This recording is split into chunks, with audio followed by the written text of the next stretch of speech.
Bien, bien, queridos hermanos, hermanas, vamos nosotros en esta noche a adentrarnos en algo muy grande, alguien, mejor dicho, que nos ha tenido aquí unidos y estamos por él aquí, ¿no? Y yo quisiera preguntarles por qué Jesús es considerado el centro de nuestra vida, existencia y el centro de nuestra fe, a partir de que Él se ha hecho hombre, ¿no? Siendo Dios se ha hecho hombre y también pues él a partir de este evento se ha hecho el modelo, o más técnicamente quisiera que aprendan el arquetipo, ¿no? El por qué Jesús es el arquetipo de todas las realidades. Vamos a pedirle a Laura en rango. ¿Está Laura? Sí, buenas noches. Ya. ¿Cuál es tu idea de modelo hoy por hoy? Y también, ¿cuál es tu modelo de Jesús? ¿Cuál es tu idea de Jesús? ¿Qué nos dices tú? Bueno, mi modelo, mi ideal de Jesús no ha sido y es siempre como una persona que siempre está ahí puesta para ayudarnos, una persona que no está para juzgarnos y como alguien que siempre nos va a perdonar cualquier mala actitud de nosotros. Muy bien. Yesenia Conterón, ¿estás aquí? Tú puedes decirnos qué es un modelo o si Jesús sería el modelo. No está Yesenia. ¿O sí? Sí, buenas noches. Yo creo que sí, creo que Jesús es el modelo de, o sea, de nuestra fe católica, entonces es el modelo para cualquier joven. Entonces yo creo que sí. ¿Modelo de qué sería Jesús? Un modelo de hombre, un modelo de ser humano ejemplar, un modelo de santo. em, Eso. Muy bien. Marjorie Bolaños, ¿estás aquí?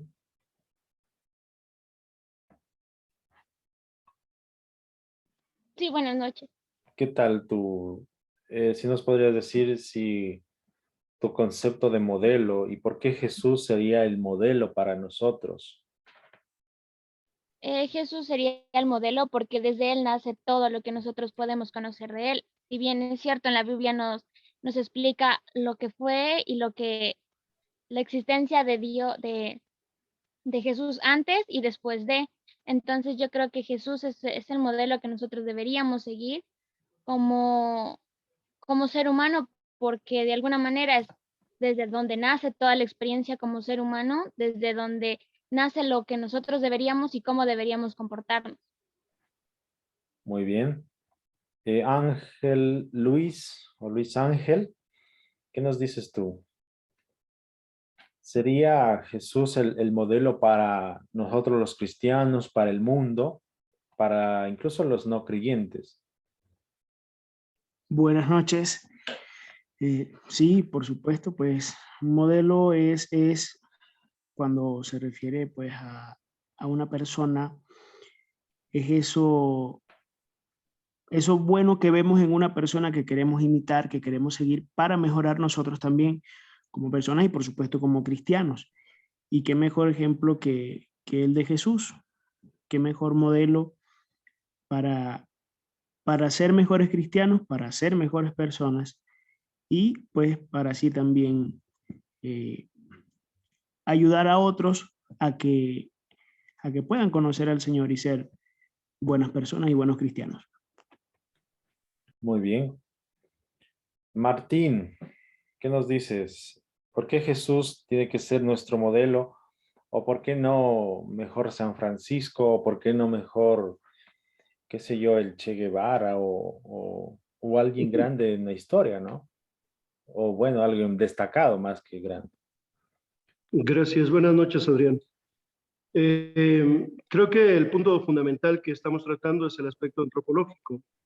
Indudablemente, primeramente que Dios es hombre y presenta un modelo que se encarna en una realidad y nos ofrece elementos para todos los tiempos. Incluso varias religiones le tienen un gran respeto como un gran profeta, como un gran hombre, con un gran modelo para poderlo tomar en consideración.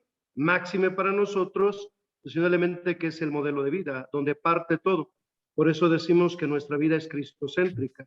Es el centro, es lo que ilumina, anima y guía indudablemente. Y todos, y por qué no decirlo, pues todos los santos han tomado a Cristo como modelo para poder partir de ahí, indudablemente tomando los elementos para el seguimiento desde esta realidad también. Ya, muy bien. Aldair, ¿qué nos dices tú? Hay ahora modelos, ¿no? Que quizá un joven se plantea, ¿no? Incluso copia ciertas, sigue entre comillas, modas, ¿no? Si alguien se pone zapatos rojos, todo el mundo quiere zapatos rojos y ese es nuestro modelo. ¿Por qué Jesús cambiaría ese estilo de modelo? Bueno, porque, a ver, el joven ahora sigue las tendencias de moda porque ve a famosos y a personas que están, yo qué sé, en famosas en redes sociales. Pero lo que no se da cuenta el joven es que viendo también del aspecto antropológico, Jesús es, y nos dice en la Biblia, yo soy el camino, la verdad y la vida. Entonces, nuestra vida se dirige hacia Él.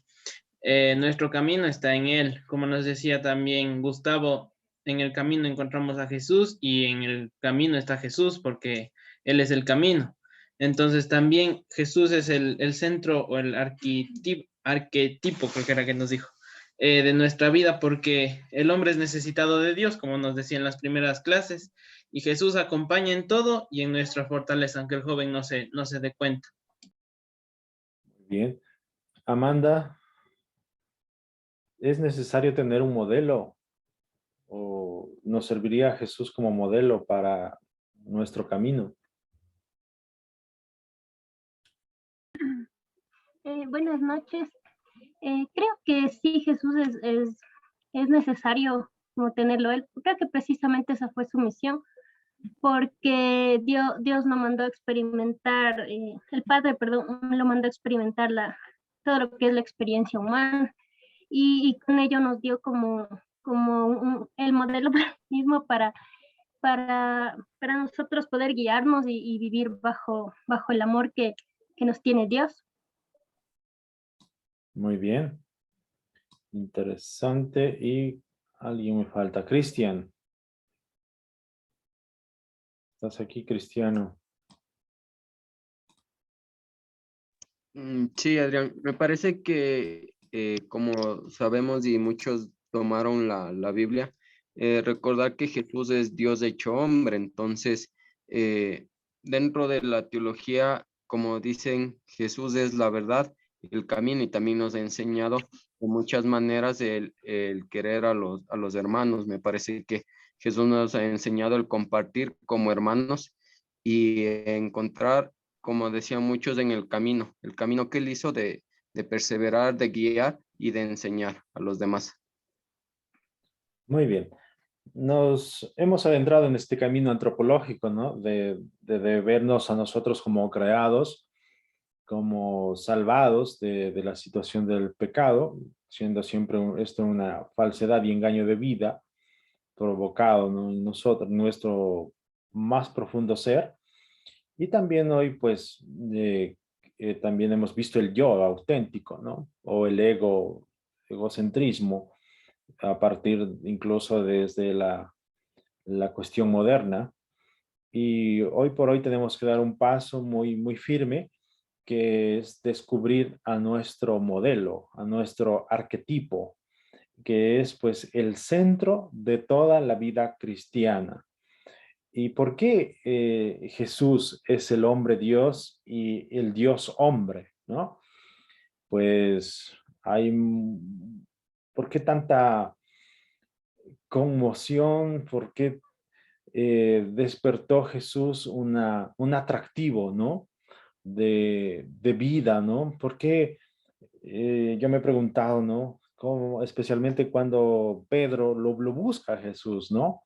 Y los dos primeros discípulos lo buscaron, ¿no? Y se encontraron con Jesús. ¿Y por qué? ¿Cómo sería el aspecto, ¿no? De él? No solo cuestión física, ¿no? Sino, ¿qué qué tal será el compartir, el conversar, ¿no? Porque a veces sabemos, nos encontramos con personas que nos da gusto conversar, nos da gusto compartir, jugar, salir, etcétera. Pero otras personas pues como que no nos atraen tanto, ¿no? En esta dimensión, pues hay unos intentos en esclarecer la cuestión de Jesús a partir de su divinidad o a partir de su humanidad, ¿no? El análisis de su naturaleza humana y también divina y el significado de la persona de Jesús. Nosotros pues intentaremos y procuraremos entender al hombre y a Dios a partir del mismo Jesús, ¿sí? Se puede teológicamente tanto ascendente o descendente, pero nosotros vamos a irnos a este Jesús que, que se ha revelado al hombre en su máxima radicalidad y también a este Dios que se ha hecho humano, ¿no? No es pues un análisis solo abstracto, ¿no? Y tanto humano como divino, sino más bien nos va a permitir hoy, a partir de este misterio de Jesús de Nazaret, lo que fascinó a los apóstoles, a los discípulos, ¿no? Como multitudes de personas lo seguían, ¿no? Estuvo en todos los ambientes. ¿Y qué es eso, no? Y por lo contrario, también nos sirve mucho, pues, esta cristología que nos permite elaborar una antropología adecuada, ¿no? Desde, obviamente, tenemos los testimonios de los evangelios. Hemos dicho sobre, pues, hay otra parte, ¿no? Desde la fantasía creadora, desde testimonios, ¿no? Que van revelando a la persona de Jesús. Pero nosotros vamos a irnos a la existencia totalmente orientada y vivida de Jesús, ¿no? ¿De quién? ¿Hacia quién? Hacia los otros, hacia el otro especialmente, con mayúscula, ¿no? Al otro con mayúscula, o sea, a Dios Padre. Jesús estaba siempre y totalmente, absolutamente abierto a los demás. Eso es una de las cosas grandes de Jesús, ¿no? Por eso es admirable, ¿no? Estaba abierto a los demás, no discriminaba a nadie, él pues con todo mundo, ¿no? Como se dice vulgarmente, con el perro y el gato se llevaba, ¿no? Abrazaba a todos con su amor ilimitado, en especial a los descalificados, tanto religiosamente y socialmente, ¿no?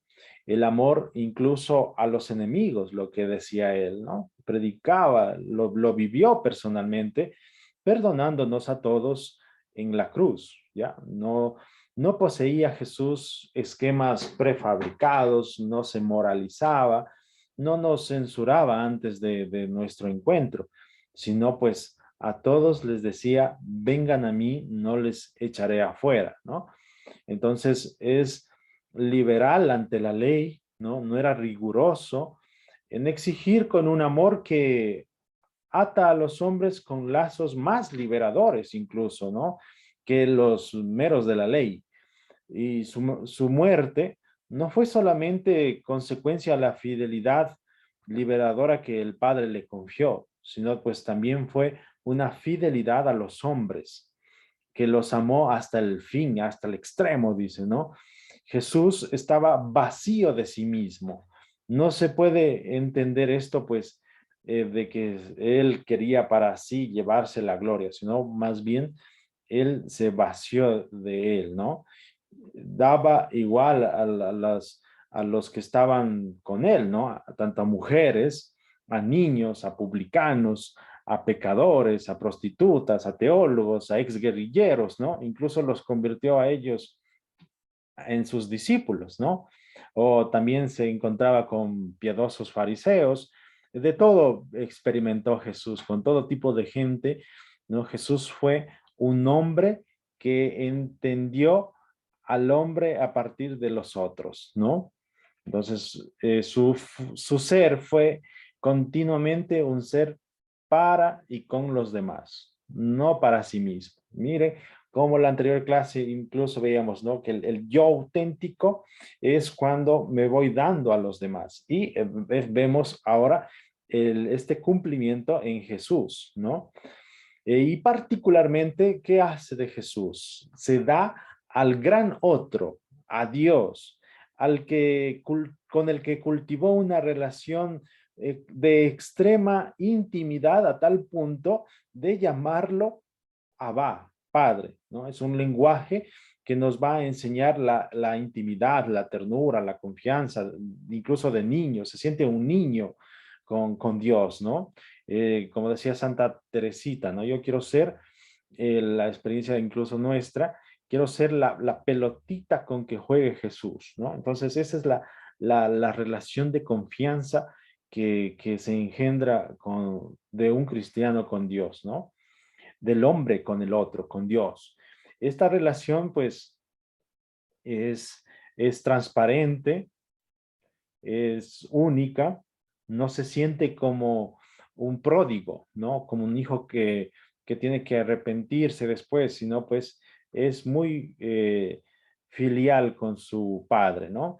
Y suplica pues incluso una liberación del dolor. Y busca esta voluntad de este padre, ¿no? Dice incluso en las últimas palabras de la cruz, menciona, ¿no? En tus manos encomiendo mi espíritu, ¿no? Eso es la absoluta confianza de un hijo, ¿no? Encuentra sentido su vida, la vida de Jesús, solo a partir de Dios, absolutamente para quien está abierto hacia Él, ¿no? Y San Juan incluso menciona que Jesús no hizo nada para su cuenta, ¿no? Siempre buscó la voluntad y la voluntad del que le ha enviado especialmente, ¿no? Esa es la profunda confianza y relación con el absoluto, con el otro, con su padre, ¿no? Permanecer en sí mismo y para sí mismo es en esta voluntad, pero no es algo egoísta. Se realizaba radicalmente en Dios que era su Padre, ¿sí? Y no solo para entre los dos, sino para los otros, eso quiere decir para el mundo. Fue en la vida y en la muerte esta simiente que da como este trigo, ¿no? Que pierde la vida para darla o ganarla, ¿ya? Entonces, en Jesús se da esta perfección de vaciarse, de no limitarse a ciertas cosas, de crear espacio interior para ser llenado por la realidad del otro, ¿no? Saliendo de sí, por eso es muy atractivo, ¿no? Jesús, el hombre queda más profundamente en sí mismo y dando, recibe y posee su ser. Jesús, por ello, fue un hombre por excelencia.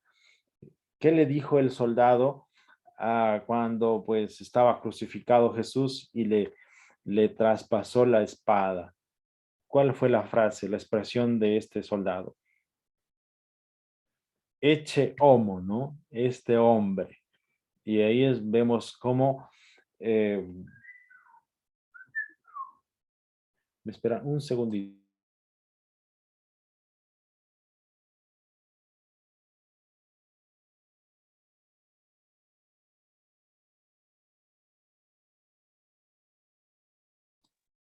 Ya, mil disculpas. Y eso es lindo, ¿no? Descubrir este hombre, ¿no? Les iba a decir que Karl Rahner tiene un tratado muy bonito explicando a partir de esta expresión, ¿no? De este homo, este hombre, ¿no? Porque fue radical su humanidad. Al hacer todo eso, al vivir su experiencia de todo lo que hemos venido comentando, va experimentando realmente lo que es la humanidad, no de una forma jurídica, ¿no? O una autoafirmación del yo, sino en la entrega y en la comunicación de su yo a los otros y para los otros, especialmente a Dios, hasta identificarse con los otros y con Dios. Y de este modo, su ser de Jesús es un ser para los demás. Nos permite descubrir cuál es su verdadero ser y existir del hombre. La existencia del hombre, por lo tanto, solo adquiere sentido cuando se entiende la apertura total, sin nudos, sin prejuicios en las relaciones a Dios, al otro y a sí mismo, ¿sí? Entonces hay una apertura total, ¿no? De múltiples direcciones hacia el mundo, hacia el otro, hacia Dios, ¿no? Su vivir llega a ser un verdadero vivir con, ¿no? No estamos solos aquí, estamos con alguien más, ¿no? El hombre es social por naturaleza, antropológicamente social. El yo es un eco del tú, entonces es una última profundidad, una última resonancia del tú divino, ¿no? Cuando estoy yo auténtico, descubro al tú, pero al tú que es otro y que me hace a mí mismo. Por eso me voy vaciando, ¿no?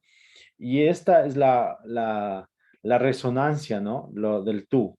Cuando más se relaciona el hombre y sale de sí mismo, más crece en sí mismo y llega a ser hombre, ¿sí? Cuanto más está en el otro, más está en sí mismo y se torna a su yo auténtico. Cuando más estaba Jesús en Dios, por eso Jesús, ¿no? Veíamos muchos pasajes que él se aparta y va a buscar este diálogo íntimo con el Padre, es para precisamente vaciarse de sí mismo, ¿no? Cuanto más el hombre Jesús estaba con Dios, más se divinizaba. Atentos aquí, ¿no? Nosotros podemos hacer, por eso Jesús es el modelo. Cuanto más el hombre Jesús estaba con Dios, más se divinizaba. Y cuanto más Dios Jesús se humanizaba, ¿ya? Entonces, miren este doble juego, ¿no? Jesús hombre estaba de tal manera en Dios que se identificó con él, ¿sí? Y Dios se hizo hombre para que el hombre se hiciera Dios. Ese es el admirable intercambio, lo dice San Ireneo, ¿no? Si alguien acepta en la fe que Jesús fue el hombre en que puede relacionarse y estar con Dios y sentirse de hecho su hijo, esto hace que la identidad personal de Jesús con el eterno Hijo, ¿no? Si alguien acepta en la fe que Dios en tal puede vaciarse de sí mismo, como lo narra Filipenses 2, ¿no? El abajamiento, el anonadamiento, el vaciamiento, puede llenar la total apertura de Jesús hasta hacerse hombre el mismo. Ese acepta y profesa lo que nosotros los cristianos profesamos y aceptamos, como es la encarnación, que es la encarnación, la unidad inconfundible, inmutable, indivisible, inseparable de Dios y del hombre, en uno, en el mismo Jesucristo, siendo Dios, siempre Dios, y el hombre radicalmente hombre, ¿sí? Esa es la grandeza y el milagro de la encarnación, lo que celebramos especialmente en Navidad, ¿sí? Jesús fue la criatura que Dios quiso y creó para que pudiera existir totalmente en Dios.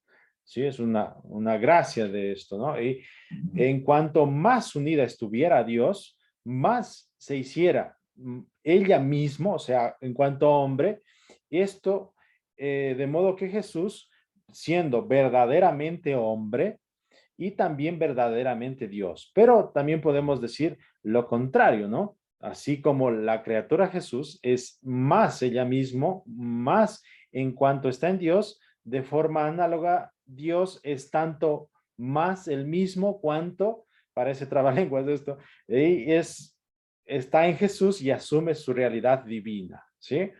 Es evidente pues que Jesús, Dios y hombre constituyen una unidad, ¿no? O lo que más técnicamente se dice teológicamente, la unidad o la unión hipostática, ¿no? Jesús, ante Jesús, el creyente está frente a Dios y al ecce homo, ¿no? A ese hombre, y es en fundal inmediatez, ¿no? Porque Jesús no es una especie de reflejo, sino realmente es Dios y hombre, ¿no? Jesús, hombre, es Dios mismo cuando entra en el mundo y cuando él mismo se hace historia. Por eso Juan 1:14 nos dice, la palabra se hizo carne y puso su morada, su habitación, su casa entre nosotros. Dios conoce un hacerse sin perder nada de su ser, ¿no? Cuando él se hace y se convierte en el devenir de la historia, y por eso nosotros lo llamamos Jesucristo, ¿no? El verbo encarnado. La mayoría de los cristianos se resiste a esta idea, ¿no? Parece una locura, parece un experimento medio raro, ¿no? Pero Dios ha experimentado y ha vivido esto, ¿no? De hacerse este Dios trascendente, infinito, llamado ser, ¿no? Total, hacerse pequeño, se hace historia, mendigo, amor, se hace vacío hasta la aniquilación, ¿no? Dicen los teólogos. Pero esto significa que se hace uno de nosotros, ¿no? Conoció pues la nostalgia, la alegría de la amistad, pues él ha hecho experiencia de la tristeza de la separación, de la esperanza, de la fe ardiente, de un Dios que solo podía ser infinito, ¿no? De un amor absoluto, de una autocomunicación que creó el cosmos y la historia para posibilitar su entrada en ellos. Pues de esto se deduce pues que la creación debe ser pensada a partir de Cristo. Él fue el primer pensamiento de Dios y que encierra dentro de sí al propio cosmos, ¿no?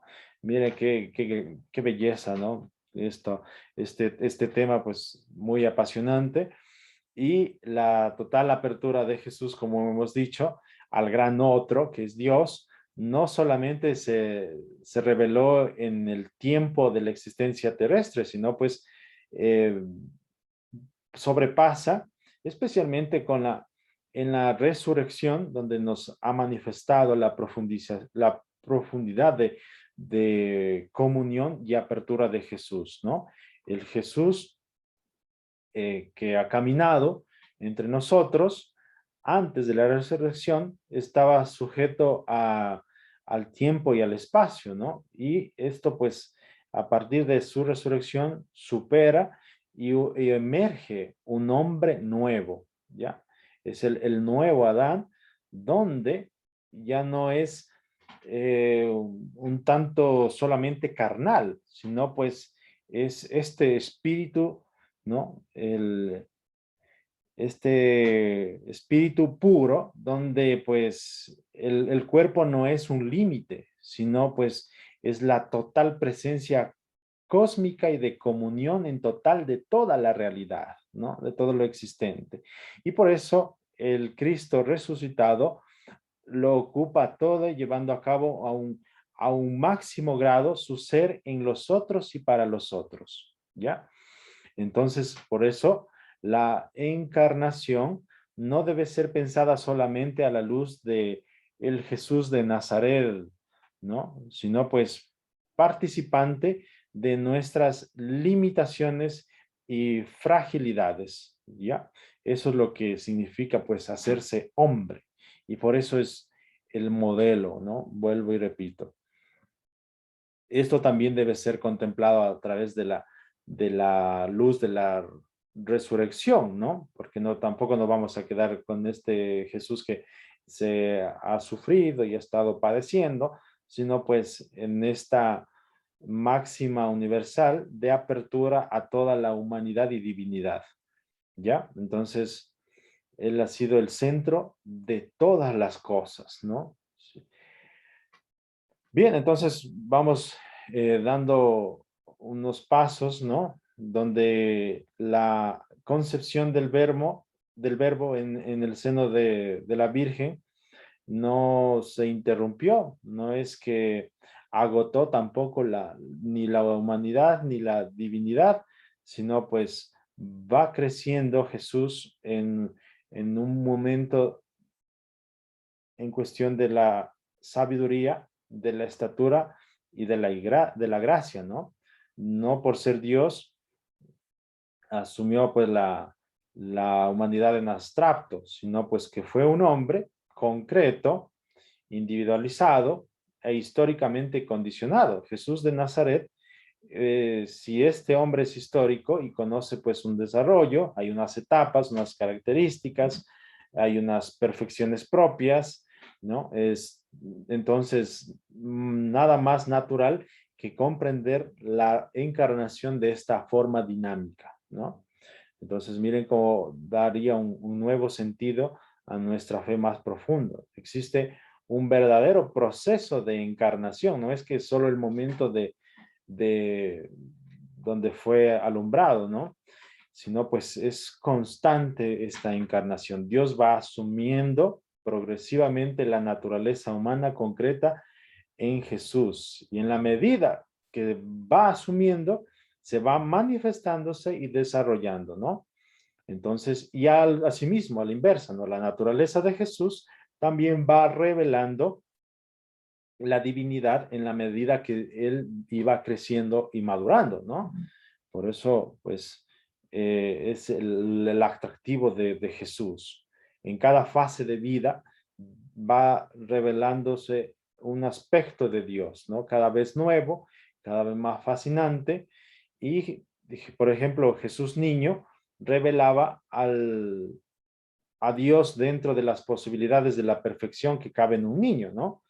Como niño, estaba abierto a Dios y también a los otros de forma perfecta y plena, como un niño lo puede hacer, ¿no? Como adolescente, pues también fue perfeccionándose como adolescente y así revelaba la unidad de un modo periódico en la vida, ¿no? Lo mismo puede decirse de las demás etapas de vida, ¿no? Especialmente en la fase adulta, donde se atestigua y ya los evangelios lo van narrando, su vida pública, pues allí es donde el hombre, en su pleno vigor humano, de soberanía, de fantasía creadora, de originalidad, de compromiso, de esta total apertura, a cualquiera se le aproxime a él, ¿no? Con este coraje viril de la confrontación polémica, incluso a sus adversarios ideológicos, ¿no? Como estaban los fariseos, los escribas, los saduceos, ¿no? E incluso el poder político, ¿no? Y va reflejándose esta maduración en la relación para con Dios.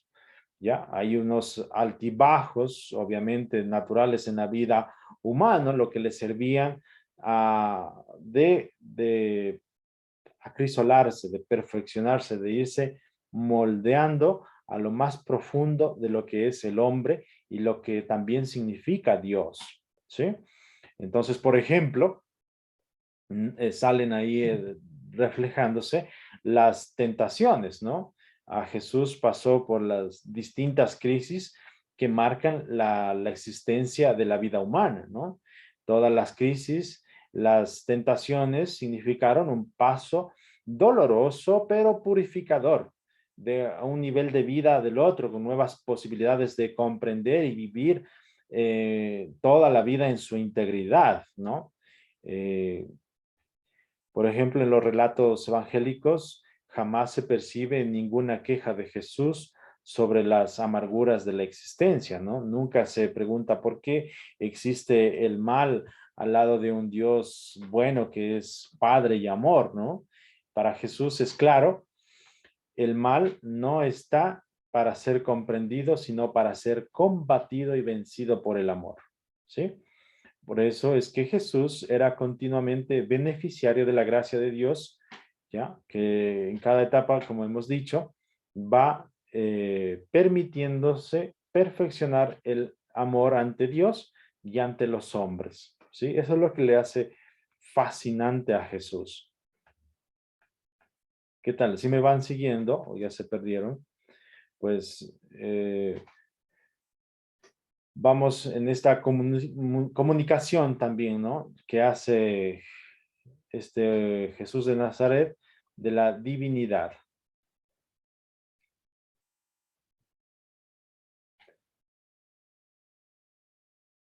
Y pues sabemos que Jesús asumió la condición humana marcada por la alineación que es el pecado, ¿no? Se dice, por ejemplo, Jesús nació de mujer bajo la ley, ¿no?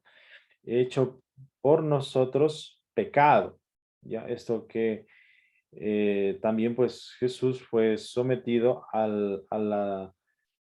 la situación de injusticia que hay en nosotros, ¿no? Pero él no se asimiló a él porque recibía pues, y buscaba la gracia de estar con Dios, ¿no? Y ese continuo vaciamiento, ¿ya? Solo pues a partir de San Agustín se comienza a argumentar esta cuestión de la luz de la concepción virginal de Jesús, ¿no? Porque no pecó, sino que por obra del Espíritu Santo fue concebido sin pecado, ¿no? Y esta hace además que la unión hipostática que decíamos, esta unión de las dos naturalezas, según la cual la persona divina del Verbo es sujeto a los actos humanos de Jesús, que excluye cualquier sombra de imperfección del pecado, ¿no? Entonces, vemos cómo la fe de Jesús, la esperanza de Jesús, se sometía a la voluntad del Padre, ¿ya? Entonces, eso hace que él busque también la santidad, ¿no? Jesús fue un hombre continuamente concentrado en Dios. Su santidad es la cualidad de quien está en Dios, ¿no? Unido a Él y relacionado íntimamente con Él. El pecado es lo contrario, es cerrarse en sí mismo, y Jesús, en cambio, se estaba vaciándose de sí mismo, ¿ya? Incluso tanto es el error del pecado en encerrarse a uno mismo que excluye a Dios para centrarme en mí mismo, en mi incapacidad de amar, en el egoísmo, ¿no? Y Jesús pues pasó haciendo el bien y no se llenaba de las situaciones individuales egoístas y hedonistas, ¿no? Sino pues venció al pecado, incluso le dio muerte a la muerte que provocaba el pecado, ¿ya? Obviamente esto es como por obra y gracia del Espíritu Santo, este es el que asumió la condición, ¿no? Asumió la historia del pecado y es un hombre, Jesús, en un nudo lleno de relaciones en diversas direcciones, perdón, ¿no? Es colectivo siempre, ¿ya? Y eso es lo que le hace vencer al pecado, ¿no? Obviamente asumió esta historia del pecado en la propia carne, pero fue desatando esto a partir de las relaciones humanas adecuadas con el mundo, con el otro y con Dios. Y por eso la resurrección es la liberación de esta estructura pecaminosa que me encierra y me prohíbe la relación con Dios, con el otro y conmigo, ¿sí? Entonces la realización cabal de las posibilidades de la relación va a asumir toda esta realidad, ¿no? Y esto es lo que permite la redención del hombre desde dentro, ¿no? Vencer las tentaciones va redimiendo, ¿no? Los estigmas del pecado, la historia, lo que dejó en la naturaleza humana es para nosotros ese asumir, ¿no?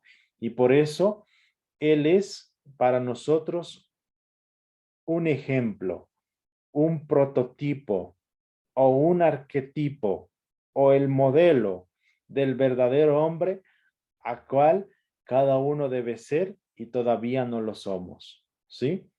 Entonces, repito esta última vez. Por eso, Jesús es para nosotros un ejemplo, un prototipo, un arquetipo, un modelo de el verdadero hombre que cada cual debe ser y todavía no lo es. Sí, por eso yo he iniciado preguntando qué significa para nosotros el modelo, ¿no?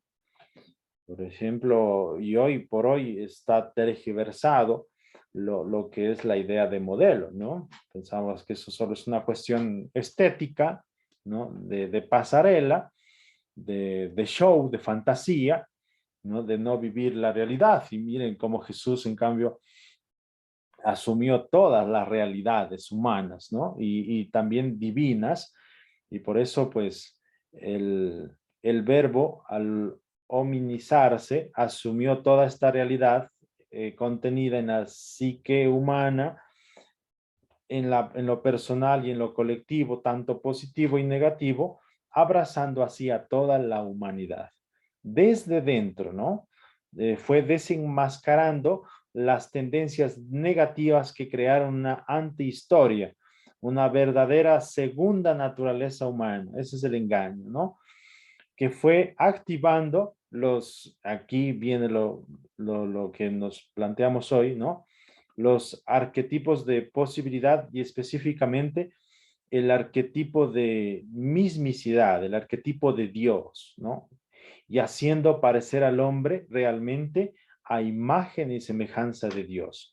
Por eso Jesús abarca así toda la humanidad, asumiéndola a fin de liberarla por sí mismo y para Dios, ¿ya? Entonces se convierte Jesús en el paradigma del mundo y de la historia, porque todos estamos destinados a ser imagen y semejanza de Cristo, ¿ya? Por eso la fe en Él, y a partir de Él, nosotros mismos podemos hacernos hombres, ¿no? Por eso Jesús es verdadero hombre, consustancial a nosotros, que va afirmando en medida categórica lo que es cada uno, ¿sí? Y por eso, a partir de Jesús, el más perfecto de todos los hombres, podemos ver en cada uno de nosotros cómo Él es el maestro, ¿no? Es el pastor, es el que da el sentido, la perfección, la cuestión de la experiencia del amor, de la felicidad, de la esperanza, del sentir, del querer, del conocer, del anhelo de eternidad, de totalidad, es donde se realiza en la persona de Jesús. El hombre no solo quiere esto y aquello, lo quiere todo, ¿no? Y no solo quiere conocer a Dios, desea pues ardientemente poseerlo, gozarlo y ser poseído por él. Y Jesús nos permite pues, porque el hombre también es capaz de lo infinito, ¿no? El hombre es capax deis, ¿no? Nos dice la tradición, ¿no? De los santos padres, ¿no? Especialmente San Ireneo, ¿no?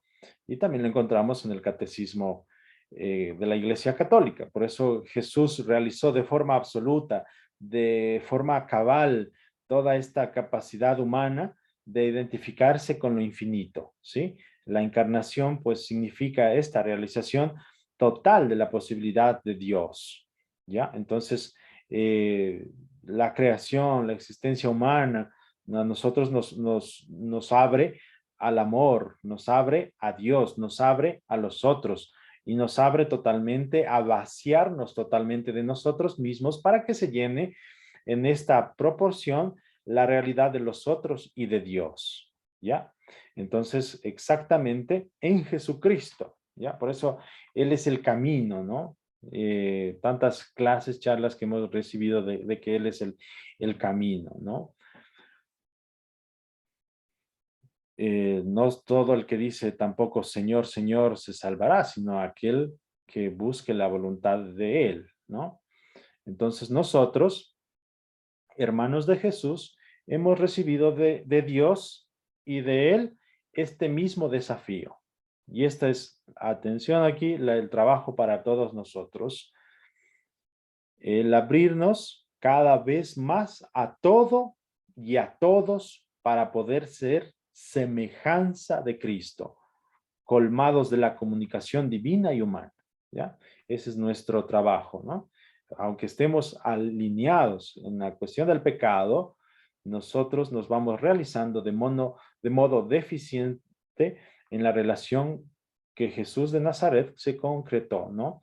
De una forma terrestre y también de una forma de todo lo que hablamos antes, ¿no? Siendo espíritu psicosomatizados, ¿no? Y el hombre pues siempre va a ser interpretado no solo a la luz de la cuestión biológica, ¿no? Sino pues interpretado en cuestión de la luz de Jesús que se ha encarnado y ha resucitado. Y por eso se hace verdadero Dios y verdadero hombre. Y nos realiza a nosotros de forma plena a su imagen y semejanza en toda nuestra historia, en toda nuestra existencia, ¿no? Por eso a cada uno de nosotros sabemos quiénes somos de hecho y a qué estamos destinados, ¿no? Quién es Dios y que en Jesucristo nos vino al encuentro, ¿ya? Para que nosotros asumamos y nos colmemos de su divina realidad, ¿ya? Entonces, Jesús es el punto de la omega de la historia, el Mesías, el Hijo de David esperado, el Hijo de Dios, ¿ya? Esta es la cuestión de Jesucristo en la liberación del hombre, ¿ya? Entonces, eso es lo que hemos querido compartir. Espero que Jesús sea otra vez y nuevamente nuestro modelo, nuestro maestro, ¿no? No es una cuestión tergiversada de cuestión de modelo, ¿no? Y eso por eso no es un superhéroe al que tengo que yo seguir, a un hombre extraordinario nada más, ¿no? Sino realmente porque él ha asumido nuestra historia en la encarnación y nos va liberando a través de su muerte y de su resurrección, ¿sí? Y asumiendo nuestra historia, no es que es un hecho pasado, sino por asumir nuestra historia está y vive con nosotros, habita entre nosotros. Bien, ¿qué les pareció? ¿Alguna preguntita, alguna duda, algún comentario extra?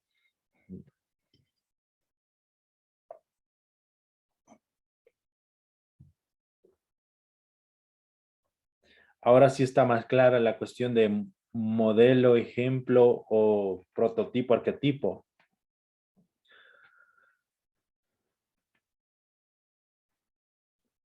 ¿Ya? ¿Qué nos dice Maynor Rodríguez? Buenas noches. Es muy interesante, la verdad, la parte de tener estos conceptos claros, pues a veces como jóvenes, ¿verdad? A veces tendemos a irnos por lo más fácil, ¿verdad? Pero el tener claro entre los términos, pues es una cuestión más de comprensión. El ponerlos en práctica, ¿verdad? Como joven o llevárselos como un modelo a seguir a los demás, como decimos, ya es otro cuento. Pero la verdad, muy interesante, no solo por la parte de tener claro la diferencia, sino de cómo saber, entre decirlo así, cómo imitarlo o cómo tener el ejemplo para uno ponerlo en práctica en nuestra propia vida y nosotros ser ese modelo para seguir a los demás jóvenes, que creo que es una de las mayores luchas por las cuales estamos enfrentando hoy en día, ¿verdad? Por tantos caminos, por tantas propuestas que se nos muestran el mundo hacia los jóvenes y teniendo claro que Jesús es tanto modelo, el arquetipo que deberíamos seguir, pero el cual por la mente de nosotros, pues es muy difícil comprenderlo, ¿verdad? Pero confiante en él que ojalá podamos tener claro esa parte y como vuelvo y repito, tener claro ¿verdad? O poder llevarlo a cabo a nuestra propia vida y así transmitirlo, ¿verdad?